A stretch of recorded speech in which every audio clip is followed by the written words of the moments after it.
के गल्ती गरेर मलाई त्यो भन्नु न त के गल्ती गरेर तपाईले यहाँ किन रोक्या यहाँ किन रोक्या तपाईले त यहाँ रोकिएको छ तपाईको बाइक नम्बर यहाँ रोकेर तपाई चिट काट्न आउनु तपाई हिँडेर आउनु तपाई हिँडेर आउनु न तपाई हिँडेर आउनुस् तपाईको आजको अनुमति पत्र निकाल्नु तपाईले चिट काट्नु हिँडेको कतिवटा काट्यो भन्नु त तपाईले यो ड्राइभरको पनि काट्या छ खाली यस्तै गरेर तपाईको लाइसेन्स छ तपाईको लाइसेन्स देखाउनु त लाइसेन्स बिल बुक देखाउनु यसको तपाईको लाइसेन्स देखाउनु त सबैले भन्नु तपाईको लाइसेन्स देखाउनु त तपाईको लाइसेन्स देखाउनु तपाईको लाइसेन्स देखाउनु त सर तपाईको लाइसेन्स देखाउनु लाइसेन्स ल सर तपाईको लाइसेन्स देखाउनु तपाईलाई छोड्दिन्छ तपाईको लाइसेन्स देखाउनु तपाईको लाइसेन्स देखाउनु ल सर हामीले कमायो भनेर तपाईको लाइसेन्स देखाउनुस् लाइसेन्स देखाउनुस् ल बिल बुक पनि देखाउनु लाइसेन्स पनि देखाउनु तपाईको यो कसको नाममा छ यो बिल बुक पनि देखाउनु ल हेर्नु त सर दिनु न तपाईको पनि दिनु न तपाई किन हातमा पक्रिनु हामीले के तपाई खाइदिँदैन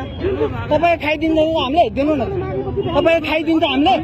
दिनु न त तपाईको के थाहा ओरिजिनल हो कि डुप्लिकेट हो के थाहा त हामीले अरे तपाईले मेरो चाहिँ पत्र लिने चिट फिर्ता लिनुहोस् तपाईलाई राम्रो हुन्छ तपाई सधैँ जनतालाई घेर्ने खाली तपाई लुट्ने खाली जनतालाई लुट्ने तपाई लुटेको होइन यो मैले के गल्ती गरेर भनिदिनु न मैले के गल्ती गरेर तपाईको बिल बुक ल यसको बिल बुक निकाल्नु त्यस्तो हुँदैन मलाई मेरो बिल त्यस्तो हुँदैन मेरो बिल तपाईले जस्तो गरे खाने त्यस्तै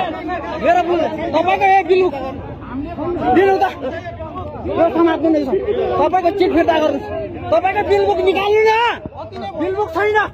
बिल बुक छैन यो ट्राफिकले चिट काटेको बिल बुक छैन ए ल तपाईको बिल बुक निकाल्नु लाइसेन्स पनि छैन बिल बुक पनि छैन यो ट्राफिकको तपाईले धेरै अति गर्नुभयो चिट फिर्ता गर्नु तपाई आफैले तिर्नुपर्छ चिटको पैसा तपाई आफैले तिर्नुपर्छ पर्सेन्टको लागि काट्यो हो पर्सेन्टको लागि